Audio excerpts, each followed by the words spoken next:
सिवान जिला में MS नगर थाना क्षेत्र में एक आपराधिक गिरोह, जिसको हम लोग नट गिरोह कहते हैं, उसका उद्भेदन किया गया है। हुसैनगंज MS नगर की पुलिस टीम के द्वारा हुसैनगंज चट्टी के पास पूर्व के कई आपराधिक मामलों में संलिप्त अपराध कर्मियों को गिरफ्तार किया गया और इसमें 8 अक्टूबर को ही चोरी के सामान के साथ साथ हथियार बरामद करते हुए 3 अभियुक्तों को गिरफ्तार किया गया और गिरफ्तार अभियुक्तों को न्यायिक हिरासत में भेजा गया। इसमें 2 देसी कट्टा, 8 जिंदा कारतूस, 1 मोटरसाइकिल, 1 चाकू, 1 मोबाइल और इसमें एक अपराध कर्मी पास के उत्तर प्रदेश के रहने वाले नट गिरोह का सक्रिय अपराध कर्मी है। ये पहले डकैती करता था, ये गिरोह नट गिरोह, और आजकल जहाँ मौका मिलता है वहाँ किसी भी तरह की चोरी या सामान को उठा लेना, संपत्ति मूलक अपराध कारित करते हैं। लूटपाट, बाइक चोरी या घर में घुसकर चोरी करना भी ऐसे अपराध में उनका शामिल होता है। MS नगर थाना कांड में पूर्व में 2 डकैती के कांड हुए थे, उन कांडों में भी इनकी उपलब्धि है और मुख्य रूप से इसमें डकैती के बहुत सारे सामान भी बरामद हुए।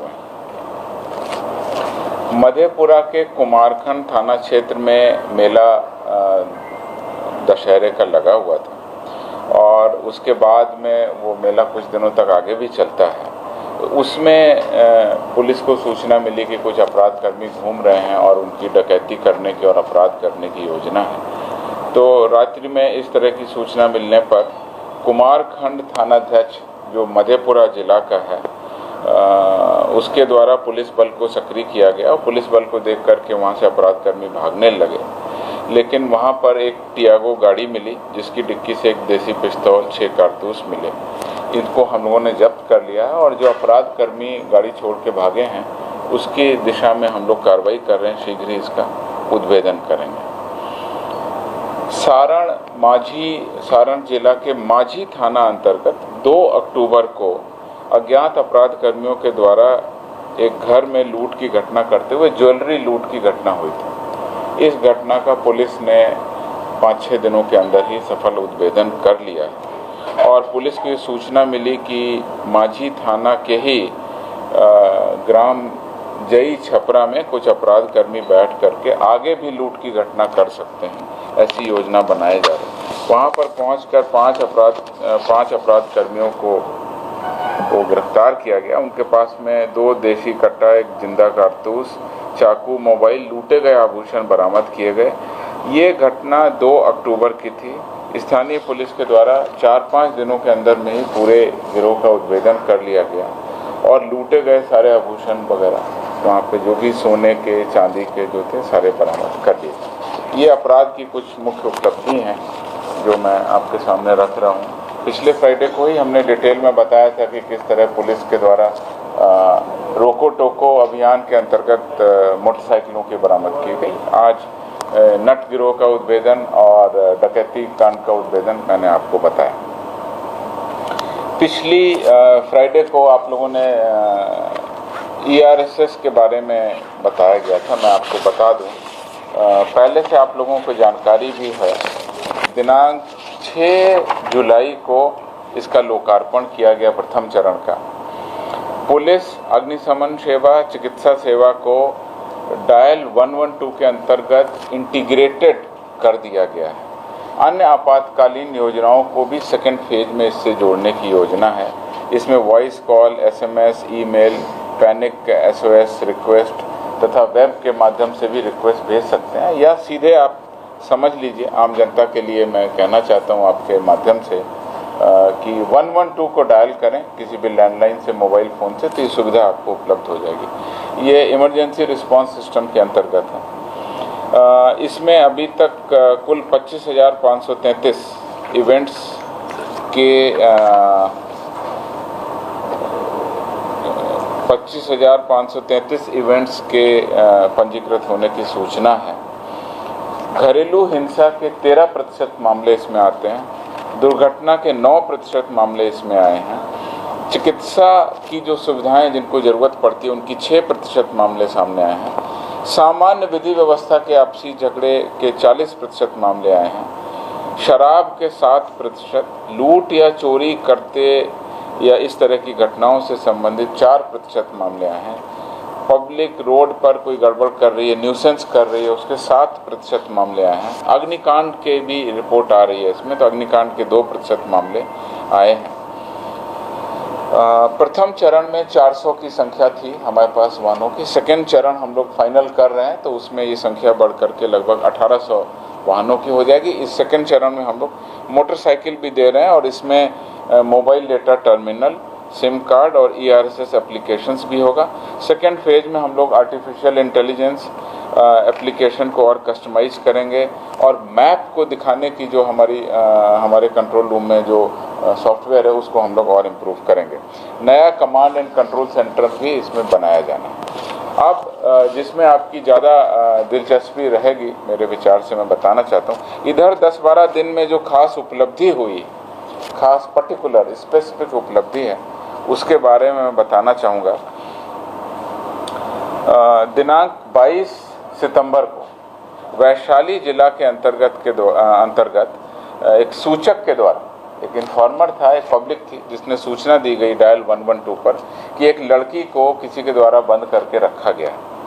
ERV1 और ERV2 यानी घटना चूंकि सीरियस लग रही थी, इसलिए हमारे कंट्रोल सेंटर ने तुरंत इसका संज्ञान लिया और 2 गाड़ियों को वहाँ पर रवाना किया। ERV1 ERV2 को इमरजेंसी रिस्पांस व्हीकल 1 और इमरजेंसी रिस्पांस व्हीकल नंबर 2 त्वरित कार्रवाई करके 2 लड़कियों को बरामद किया, 1 महिला को गिरफ्तार किया गया।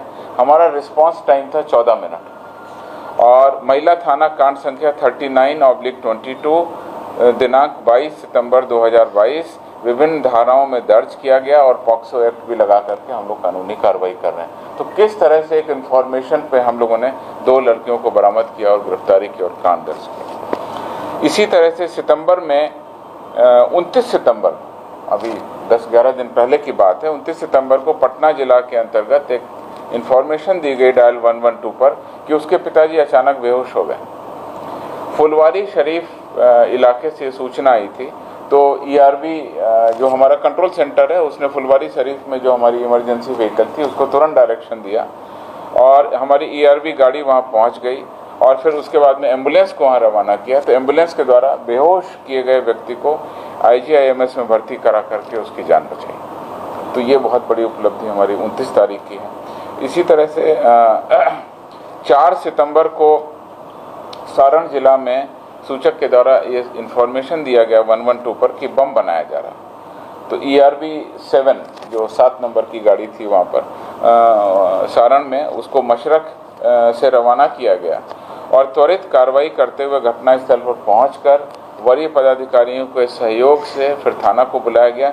काफ़ी संख्या में अवैध पटाखा बनाने का सामान, बारूद, सुतली, अर्धनिर्मित पटाखा बरामद किया गया और इसमें मशरक थाना कांड संख्या 435/22 दिनांक 4 सितंबर 2022 धारा 4 एवं 5 विस्फोटक अधिनियम अंकित कर कार्रवाई की जा रही है। इस सितंबर की कुछ घटनाएं आपके सामने थी।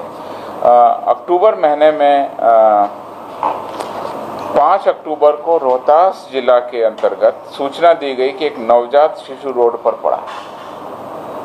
5 अक्टूबर को, अभी तुरंत हाल की घटना है। ERV1 जो हमारी व्हीकल थी उसको सूचना दी गई जो सासाराम में थी, उसके द्वारा तुरंत कार्रवाई करते हुए बच्चे को उठाकर अस्पताल पहुंचाया गया और उसकी जान बचाई गई। तो ये रोहतास जिला की सूचना थी। इसी तरह से 8 अक्टूबर को, अभी परसों की घटना, पटना जिला अंतर्गत डायल 112 पर सूचना मिली गई कि एक व्यक्ति नेउरा के करीब रेलवे ट्रैक पर संभवतः आत्महत्या करने की नीयत से पहुंच गया, उसकी जान बचाई जाए। तो ये सूचना मिलते ही नेउरा के पास में ERV1 हमारी व्हीकल थी, उसको डायरेक्शन दिया गया, उसने लोकेट किया, रेलवे ट्रैक पर पहुंचकर उस व्यक्ति की जान बचाई तथा उसे उसके परिजनों को सही सलामत सौंप दिया। 8 अक्टूबर को ही समस्तीपुर जिला अंतर्गत 112 पर सूचना मिली कि रेलवे ट्रैक ओवरब्रिज के नीचे एक लड़की ट्रेन के नीचे आकर गंभीर रूप से जख्मी हो गई है। समस्तीपुर ERV1 व्हीकल 1 को त्वरित घटनास्थल पर पहुंचने का निर्देश दिया गया। उसके द्वारा पहुंचकर जख्मी लड़की को तुरंत उठाकर अस्पताल पहुंचाया गया जहां उसकी चिकित्सा चल रही है। और इस पूरे घटनाक्रम में सूचना मिलने के बाद वहां पहुंचने तक हमारा जो रिस्पांस टाइम था महज 17 मिनट। तो ये कुछ उपलब्धियां थी जो हम आपके सामने रखना चाहते हैं कि किस तरह से हमारी जो वाहन है या इमरजेंसी रिस्पांस सिस्टम है वो आम जनता के लिए, बिहार के नागरिकों के लिए एक तरह से बहुत ही इम्पोर्टेंट, लाइफ सेविंग और किसी भी विधि व्यवस्था के मामले में, अपराध के मामले में त्वरित कार्रवाई कर रहे हैं। फेज़ 2 का जल्दी ही हम लोग डिटेल प्रोजेक्ट रिपोर्ट बना के